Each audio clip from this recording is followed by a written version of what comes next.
রীতা রকমারি রান্নাঘরে আপনাদের স্বাগত জানাই। আজ আমি বানিয়ে দেখাবো কুমড়োর ছক্কা।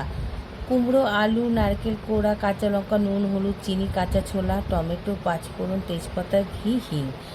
প্রথমে কড়াইতে তেল গরম হয়ে এলে পাঁচফোড়ন, তেজপাতা, হিং ফোড়ন দিয়ে তার মধ্যে কুমড়ো, আলু ছেড়ে নাড়াচাড়া করে তাতে নুন, হলুদ দিয়ে ভাজতে দিতে হবে।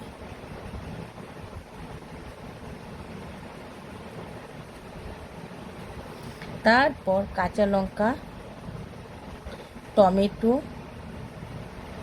ছোলা দিয়ে নাড়াচাড়া করে নারকেলের কোড়া দিয়ে নাড়াচাড়া করে সামান্য জল দিয়ে চিনি, ঘি দিয়ে ভাজা জিরে ধনে ভাজা মশলা দিয়ে নামিয়ে ফেলবো।